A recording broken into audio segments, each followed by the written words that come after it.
कहानी की शुरुआत में हम एक अमेरिकन फुटबॉल मैच को देखते हैं, जहां पर वीआईपी स्टैंड्स में निकी नाम का एक आदमी अपनी गर्लफ्रेंड जेस के साथ आराम से बैठा हुआ था। मैच चल रहा था, लेकिन निकी का ध्यान गेम से ज्यादा क्राउड के ऊपर था। उसने एक खूबसूरत लड़की को सीट से उठकर जाते हुए देखा और उसी वक्त उसके दिमाग में एक खुराफाती आइडिया आया। उसने जेस के साथ एक छोटी सी शर्त लगाई कि देखते हैं कितने लोग उस लड़की को पलट कर देखेंगे। वहाँ बैठे हुए एक आदमी लिऊ यान ने कहा कि मुझे भी इस शर्त में हिस्सा लेना है, जिसके लिए निकी मान भी गया। सबने मजाक में $10 की शर्त रखी और काउंटिंग शुरू कर दी। जब लड़की स्टैंड से बाहर निकल गई तो आखिर में पूरी गिनती आई कि 7 लोगों ने उसे पलट कर देखा। इस शर्त में जेस ने सबसे पास का नंबर गेस किया था, इसीलिए वो शर्त जीत गई। लिऊ यान ने बिना किसी झिझक के पैसे दे दिए और फिर अगला राउंड शुरू करने को कहा। इस बार शर्त ये थी कि अगला फाउल कौन करेगा। जेस ये कहकर बाहर हो गई कि मुझे इस गेम की कोई नॉलेज ही नहीं है, लेकिन निकी शर्त पर कूद पड़ा और उसने $1000 की शर्त लगाई। सीटी बजते ही रेफरी ने फाउल का सिग्नल दिया और निकी ने जिस टीम पर दाव लगाया था वो सही निकला। उसने शर्त जीती और पैसे अपनी पॉकेट में डाल लिए।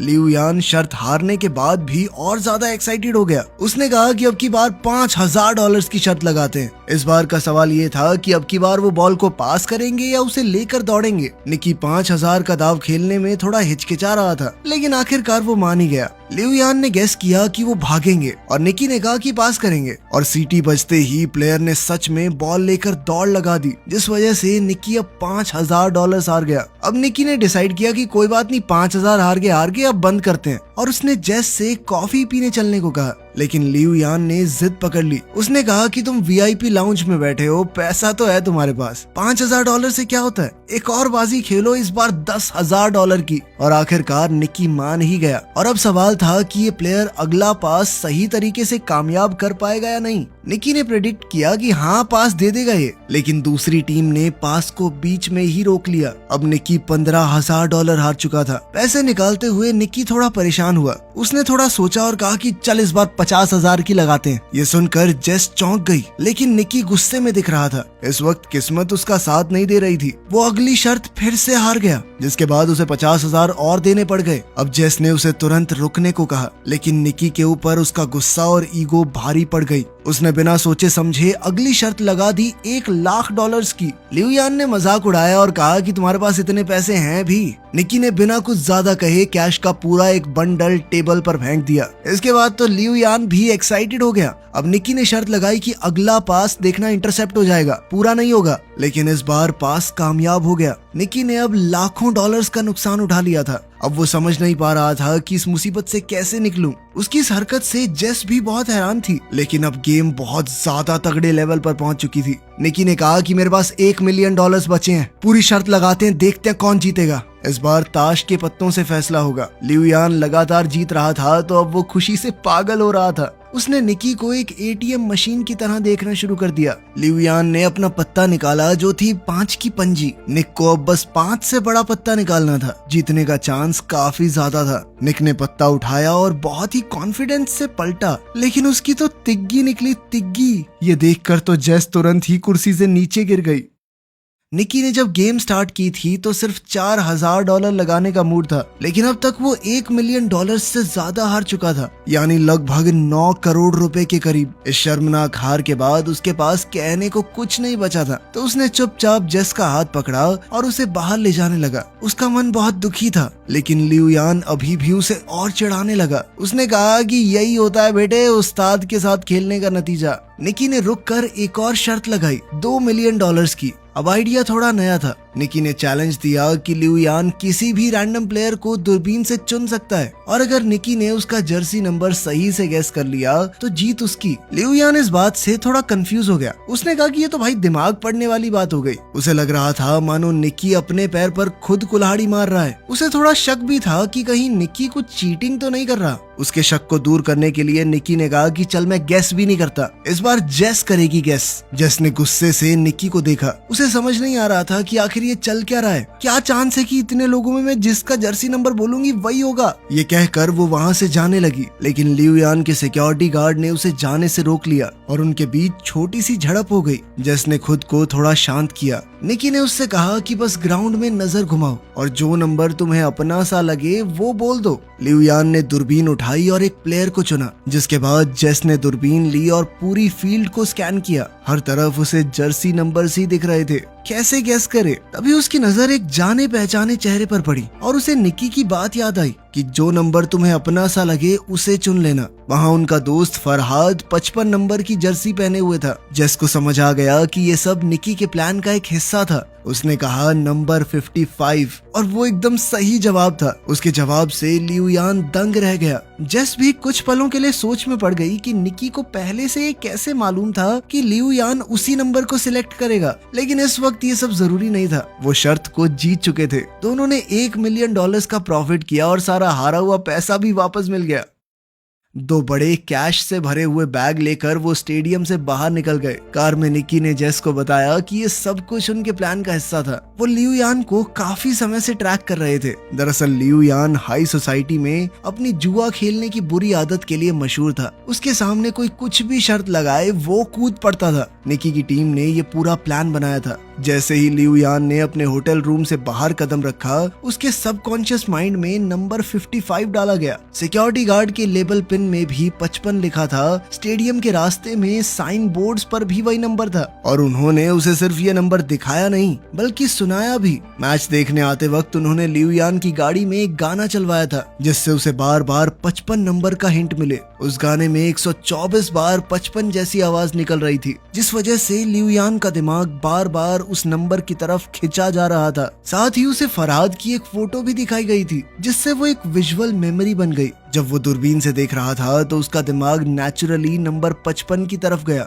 और जेस ने फरहाद को देखते ही 55 कह दिया। जेस को पहले से कुछ भी इसलिए नहीं बताया गया था ताकि इस पूरी गेम के दौरान उसके एक्सप्रेशन बिल्कुल असली रहें, ताकि किसी को भी उन पर शक न हो। ये सब सुनकर तो जेस निकी से पूरी तरह इम्प्रेस हो गई। इसके बाद कहानी कुछ दिन पहले जाती है। कुछ दिन पहले की ही बात है। निकी एक कमरे में बेड पर था और उसके सर पर एक आदमी ने बंदूक तान रखी थी। उसके पास में ही जेस बैठी थी, जिसे वो बस कुछ ही दिन पहले मिला था। ये साफ दिख रहा था कि निकी को किसी ने अपने जाल में फंसा रखा है, लेकिन उसके चेहरे पर डर का नामो निशान नहीं था। उसने सीधा कह दिया कि मेरे पास एक भी पैसा नहीं है, अगर गोली चलानी है तो चला लो। गन वाले आदमी ने उसके रिएक्शंस को समझा और तुरंत पहचान गया कि ये आदमी खिलाड़ी है, हमसे बड़ा ठग है ये। और उसका अंदाजा बिल्कुल सही था। निक एक बेहतरीन ठग है जो कि छोटी मोटी चोरियां करता है, वो भी बहुत सफाई से। जेस ही उसे फंसाकर इस कमरे में लाई थी, तो उसने जेस के अंदर एक नेचुरल टैलेंट देखा। जेस उस वक्त तक कुछ नहीं समझ पाई थी।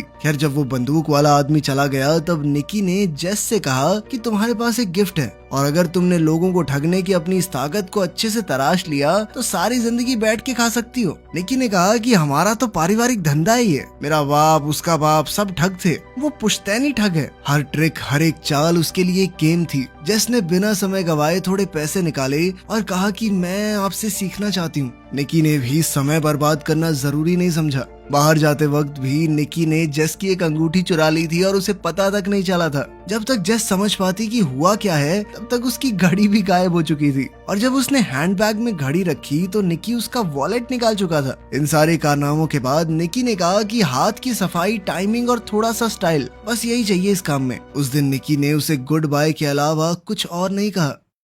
कुछ महीने बाद जेस ने उसे न्यू ऑरलीन्स शहर में ढूंढ निकाला, जहां निकी ने एक नई टीम बनानी शुरू की थी। उन दोनों की मीटिंग भी असल में एक टेस्ट था। वो देखना चाहता था कि जेस उनकी टीम को ज्वाइन करने के लायक भी है या नहीं। जब जेस ने हामी भरी तो निकी ने उसे टीम के एक आदमी के साथ मेले में भेज दिया। आज जेस की पहली प्रैक्टिकल असाइनमेंट थी। वो मैप हाथ में लेकर कुछ लोगों से रास्ता पूछने लगी। तभी उसके साथी ने चुपके से एक टूरिस्ट का कैमरा लेंस चुरा लिया। फिर एक दूसरे साथी ने जानबूझकर एक आदमी को टक्कर मारी और जेस ने उसका वॉलेट निकाल लिया। जेस को अब अपने चोरी करने के स्टाइल में थोड़ा कॉन्फिडेंस आने लगा था। उसने चॉपस्टिक्स की मदद से एक और औरत के बैग से वॉलेट निकाल लिया और सब कुछ इतना स्मूथ था कि किसी को शक भी नहीं हुआ। निकी ये सब कुछ एक बिल्डिंग के टॉप से देख रहा था। उसने टीम से कहा कि उसे अकेला छोड़ दो, अब उसके उड़ने की बारी है। जेस ने एक के बाद एक महंगा सामान चुराना शुरू कर दिया और उसकी हर चोरी के साथ निकी की आंखों में उसके लिए इज्जत बढ़ने लगी। अब निकी ने उसे एक और बड़े असाइनमेंट के लिए भेज दिया।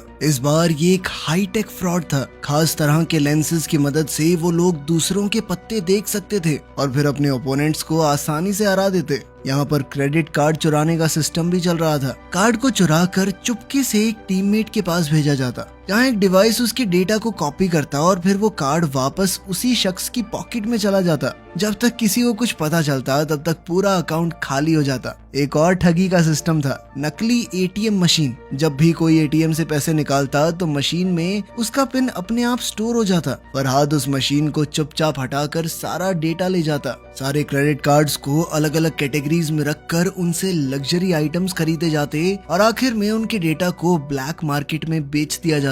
जेस ने एक दिन एक खूबसूरत नेकलेस देखा और पहन लिया, लेकिन निकी ने कहा कि इसे तुरंत उतार दो। उसने सख्ती से समझाया कि सारी चीजों को बेचना होगा, कुछ भी हमारा पर्सनल नहीं होना चाहिए। जेस पहली बार इतने बड़े लेवल की ठगी देख रही थी। चुराई हुई चीजों के पहाड़ के बीच में खड़े होने का फील कुछ और ही था। अगले दिन जेस और फरहाद एक अमीर इलाके में घूम रहे थे। उनका काम था नाटक करना। फरहाद बेहोश हो गया और जेस चिल्लाकर एक्टिंग करने लगी, प्लीज कोई हमारी मदद करो प्लीज। एक तरह की डिस्ट्रैक्शन थी जिसका फायदा टीम के बाकी लोगों ने आसपास के अमीरों का सामान चुरा कर उठाया और फिर पूरी टीम एक एम्बुलेंस में छुपकर निकल गई। ये सब कुछ इतना अच्छे से प्लान था कि कोई कुछ समझ ही नहीं पाया। उस रात उन सब ने मिलकर सेलिब्रेट किया। निकी ने सबकी तारीफ की क्योंकि सिर्फ एक हफ्ते में उन्होंने 1.2 मिलियन डॉलर कमा लिए थे। अगले दिन टीम के सभी लोग अलग होने वाले थे। सभी डॉक्यूमेंट्स को डिस्ट्रॉय कर दिया गया और सबको भरोसा दिलाया गया कि कुछ दिनों के अंदर तुम्हारे पैसे तुम्हारे बैंक अकाउंट में आ जाएंगे। लेकिन पुराने मेंबर जानते थे कि निकी का एक लास्ट मिशन अभी भी बाकी है। उन्होंने उसे 1.2 मिलियन कैश दिया और जेस के सामने वार्निंग भी दी कि इसे जुए में उड़ा मत देना।